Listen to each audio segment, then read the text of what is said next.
Hello friends, मैं गौरव कुमार आपके अपने चैनल तैयारी की पाठशाला में आपका स्वागत करता हूं। तो फ्रेंड्स, अभी तक हमने साइंस के 5 लेक्चर कर लिए थे।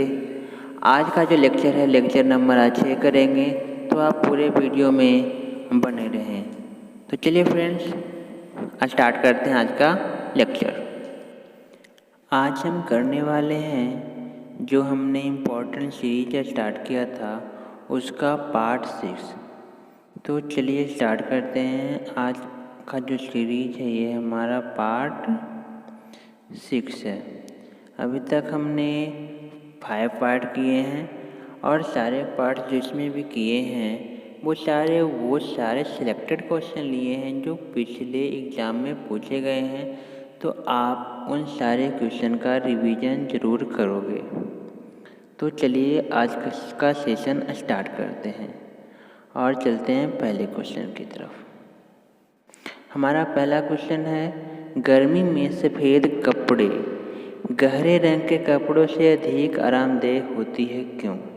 तो देखिएगा, तो जब गर्मी की सीज़न की बात करते हैं तो जो भी हम क्लॉथ पहनते हैं, मान लो ये जो हमारा क्लॉथ का जो कलर होता है, अगर ये रेड कलर का है, मैंने जो लाइन बनाई है रेड कलर की है, तो इसमें जो भी रेड कलर आएगा वो क्या होगा, रेड कलर को ये अब्जॉर्ब कर लेगा अपने अंदर और बाकी के जो कलर हैं उन्हें ये रिफ्लेक्ट करेगा।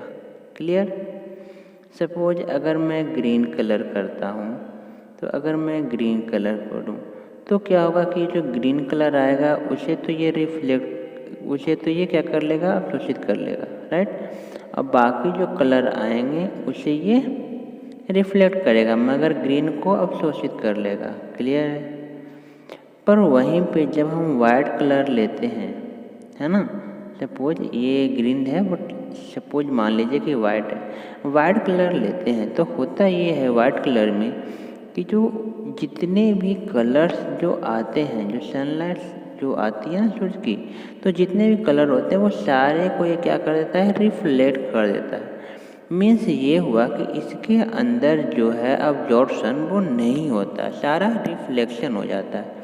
इसके कारण ये है कि गर्मी में हम वाइट कलर के कपड़े और सूती कपड़े पहनते हैं ताकि हमें गर्मी से बच सकें, और ये गर्मी को अवशोषित नहीं करती है क्योंकि ये सारे कलर क्या कर रही है, रिफ्लेक्ट कर रही है, अपने अंदर ऑब्जर्व नहीं कर रही है। क्लियर है? तो सफ़ेद कपड़े गहरे रंग के कपड़े से कम ऊष्मा का अवशोषण करते हैं, और क्यों करते हैं ये आपको पता चल गया होगा। तो चलिए अब देखते हैं नेक्स्ट क्वेश्चन। नेक्स्ट हमारा, मेघ गर्जन की ध्वनि सुनाई पड़ने से पहले बिजली चमकने की ध्वनि बिजली चमकने की लाइट पहले आती है। तो जब हमें पता है कि जो वॉइस होती है ना, जो वॉइस होती है, तो जो वॉइस का स्पीड है वो लाइट के स्पीड से बहुत कम होती है। लाइट का स्पीड से क्या होगी, कम होगी। तो जिसकी स्पीड ज़्यादा होगी वो जल्दी पहुंचेगा, जिसकी स्पीड कम होगी वो देर से पहुंचेगा। यही कारण है कि जब बिजली चमकती है तो हमें लाइट पहले दिखाई देती है और वॉइस बाद में सुनाई पड़ती है, क्योंकि वॉइस की स्पीड है जो लाइट का स्पीड से कम है, और इसीलिए लाइट पहले आती है और वॉइस देर में आती है। क्लियर है? चलते हैं नेक्स्ट क्वेश्चन की ओर। नेक्स्ट क्वेश्चन हमारा, भूक्षरण को नियंत्रित किया जा सकता है। तो भूक्षरण को नियंत्रित किससे कर सकते हैं, तो वृक्षारोपण द्वारा। ठीक है, तो देखिए अब वृक्षारोपण से कैसे कर सकते हैं समझते हैं।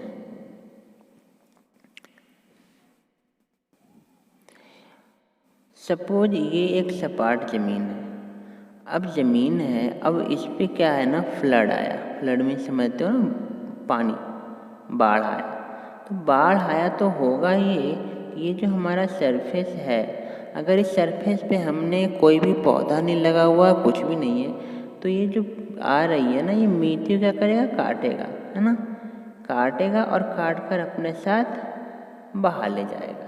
क्लियर है? पर अगर मैं यहाँ पर पेड़ लगा रखा हूँ, है ना, कुछ वैसा ध्यान गौर पिक्चर पे गौर मत कीजिएगा, सिर्फ समझिएगा। अगर मैंने पेड़ लगाया तो क्या होगा कि जो इधर से आया और पेड़ की जो जड़ें होती है उसने मिट्टी को पकड़े हुए, अब इधर से जो पानी आया और जब मिट्टी कटेगा तो अब पेड़ के कारण क्या होगा, जो मिट्टी कटेगा भी तो ये पेड़ यहीं का यहीं मिट्टी रह जाएगा। मीन्स पेड़ जो है वो मिट्टी को पकड़े हुए है, जिस कारण क्या होगा कि जो हमारा पानी है वो अगर घास का है या फिर कुछ भी है तो वो उसके ऊपर से फ्लो करेगा, मिट्टी को वो बहाकर नहीं ले जाएगा। क्लियर है?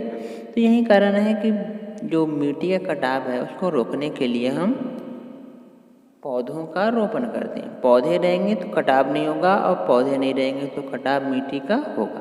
क्लियर है? तो बढ़ते हैं अब नेक्स्ट क्वेश्चन की ओर।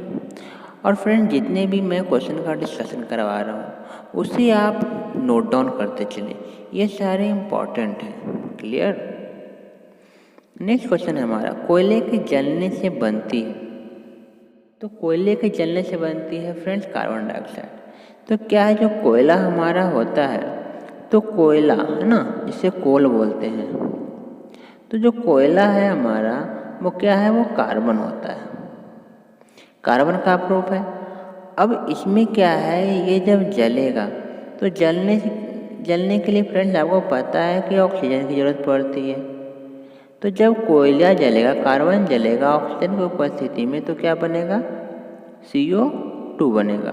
CO2 क्या होता है, कार्बन डाइऑक्साइड। क्लियर है फ्रेंड? चलते हैं नेक्स्ट क्वेश्चन। नेक्स्ट क्वेश्चन है हमारा, वायु के संघटक गैसें समानता होती है।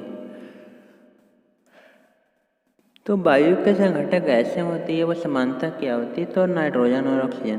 क्योंकि मैं बताया था कि जो नाइट्रोजन होती है वो 78% होती है और ऑक्सीजन जो होती है वो 19 पॉइंट समथिंग, मीन्स पूरा समझो तो 20% होती है। 21% लगभग मान लो कि ये होती है।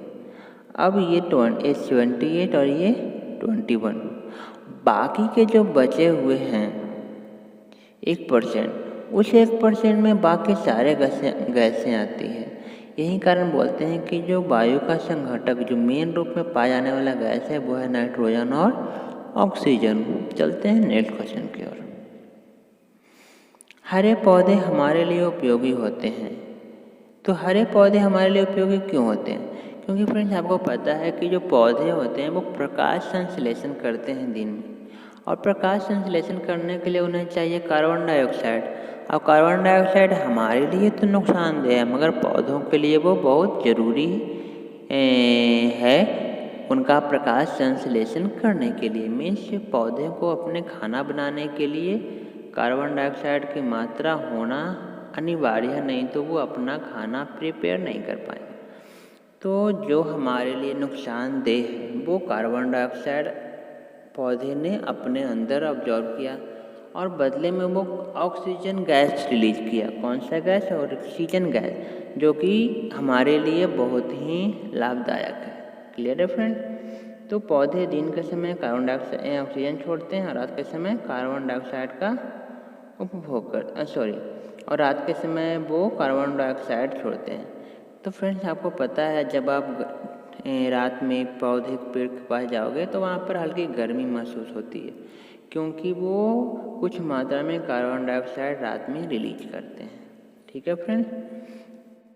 तो आप सिर्फ इतना ध्यान रखना है कि जो पौधे हैं वो दिन के समय जब प्रकाश संश्लेषण करते हैं तो कार्बन डाइऑक्साइड लेते हैं और ऑक्सीजन रिलीज करते हैं। तो बढ़ते हैं नेक्स्ट क्वेश्चन की ओर।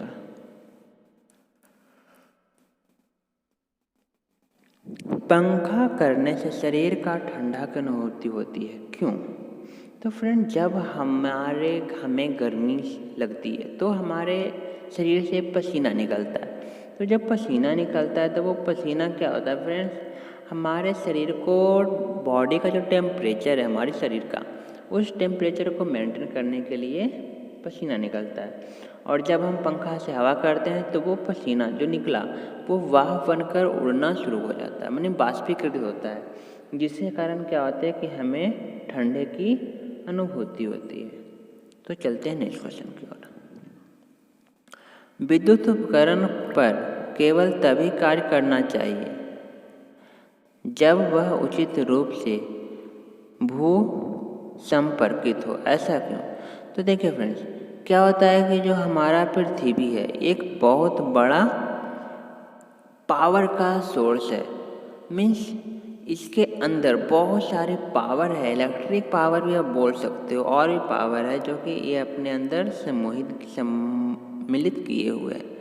तो जब हम कोई भी उपकरण चलाते हैं तो हम कार्बन एक वायर को, जो अर्थ वायर होता है, उसे हम पृथ्वी से जोड़ देते हैं, ज़मीन में कर देते हैं, ताकि जब भी अगर हमारे जो भी हम उपकरण चला रहे हैं उसमें अगर किसी भी तरह का फॉल्ट हो तो वो जो अवांछित करंट है वो उस वायर के जरिए ज़मीन में चला जाए। इसके लिए हम भू संक्रमित करते हैं ताकि हमारे को जो हमने जो इक्विपमेंट यूज कर रखा है उसे नुकसान ना हो, हमें उस इक्विपमेंट से झटका ना लगे। क्लियर है फ्रेंड्स? तो फ्रेंड्स, ये थे आज के मोस्ट इम्पॉर्टेंट 11 क्वेश्चन। आशा करता हूँ आपको ये सारे क्वेश्चन अच्छे से याद हो गए होंगे। फ्रेंड्स, आप इस वीडियो को एक बार देखो, 2 बार देखो, 3 बार देखो। आप जब इसको देखोगे तो ये आपके माइंड में जल्दी बैठेगा फ्रेंड्स। अगर आप चाहो कि एक बार देख लिया बस याद हो गया, तो ऐसा नहीं होता। आप बार बार रिवाइज करो। क्लियर है फ्रेंड्स? तो आज के लिए बस इतना ही फ्रेंड्स। मिलते हैं नेक्स्ट वीडियो में, नेक्स्ट क्लास में। तब तक के लिए गुड नाइट।